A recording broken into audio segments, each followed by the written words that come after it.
Guys, it's time. Time for what, you might ask? Time to collect the pieces of the Doors of Doom. Let's get to it.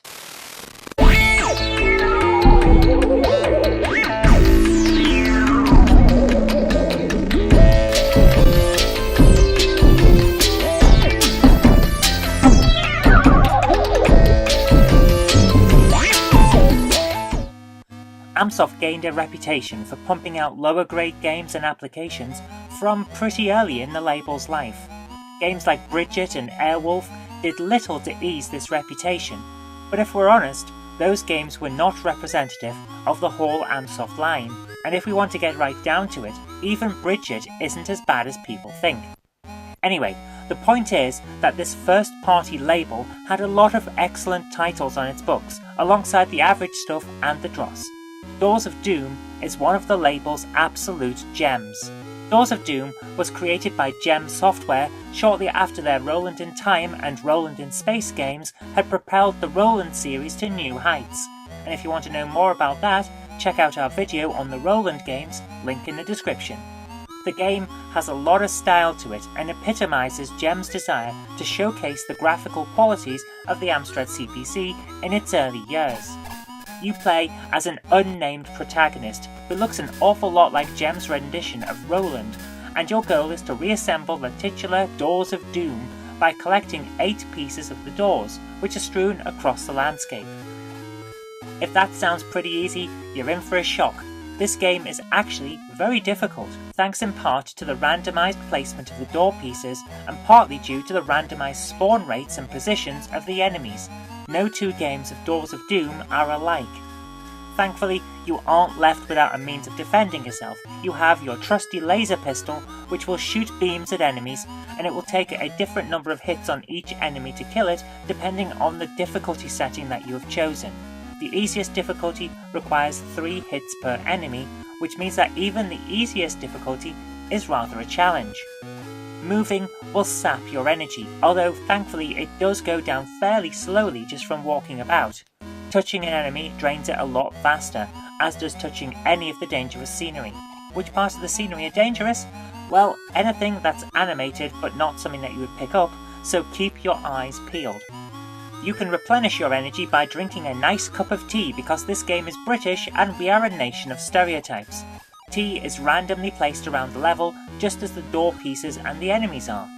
There are also power-up canisters, which will give you one of several power-ups, a shield, which protects you from the enemies but not the scenery, a float power, which makes the enemies all float to the top of the screen so that you can pass underneath without being hurt, and a levitate power, which lets you fly. These are very useful, but they don't last long, so be careful about when you use them. The power-up canisters are strewn randomly around the level, so sometimes you'll see them and sometimes you won't. In fact, the only things that don't move around from game to game are the scenery and your starting position, and it feels like even those could change if you loaded a new scenario. Sadly, there seems to be only one scenario packaged with the game. Perhaps this was supposed to be a game bundled with a level editor? I never saw one back in the 8-bit era, but it seems like having a level editor is the only reason for the game asking which file name you would like to load for the level. Did any retail version ever come bundled with a level editor? There is one on the cracked version of the game that's available from CPC Power website, but I can't tell whether the level editor option is there due to the crack, which may have unlocked it in the code, or whether that's a legitimate option that comes up when you load the disc version. I know the disc version available under the Amsoft Gold label had more screens, but I don't recall any mention of the level editor in the adverts, and I can't find a copy of the non-cracked disc version to check it. Graphically, this is a beautiful game. The colours are vibrant and the scenery is really nice to look at, with a lot of added detail. The enemies are weird and alien looking, which is exactly what you want from a weird alien enemy, and even our protagonist looks pretty good, even if he does look like Roland, and he has some nice animations to boot. The controls are pretty smooth outside of selecting a difficulty level to start the game, which seems to have a slight delay to it, but once you've got past that, the controls in the game itself are pretty responsive. The game scrolls rather well. It looks almost as if the background is moving in character jumps, however, rather than scrolling, but even that isn't all that noticeable unless you're actually looking for it. All in all, it's hard to find anything to really fault this game with.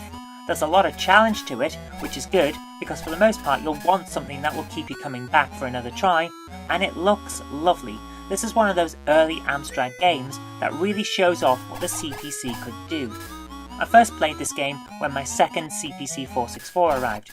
Our original CPC had sadly bitten the dust 2 months earlier, following an accident with a spilled cup of orange juice, which is not my fault, I may add. The CPC 464 that came as our replacement came with a colour monitor and a new selection of games, including Doors of Doom. So you can imagine my amazement when I loaded this game up for the first time, having spent the previous year playing games on a green screen monitor. I was blown away. The game became an instant favourite. It's still a favourite of mine to this day. Although the game is relatively simple compared to some others, there is still a level of charm and fun to Doors of Doom that lets you overcome the simplistic walk, shoot, collect game loop. It's a fun romp, and I still fire it up for a few tries even to this day. So give it a shot. It's one of those classics of the early CPC library. And there you are. Doors of Doom is an excellent early CPC title. It's fun, it's colourful, it shows off how good the CPC was in its early library. So I recommend you give it a try. It really is worth your time. Anyway, that's all we've got time for today, so thank you very much for watching. I hope you've liked this, and if you did, remember to click that like button, share it with your friends so that they'll know a good game when they see it, and do subscribe for future videos because there will be more in the future. But until next time, I've been Zoe Kirk-Robinson, you've been watching GameHammer Dailies, and I'll see you next time. If you liked today's video, please consider supporting me on Patreon. Thank you.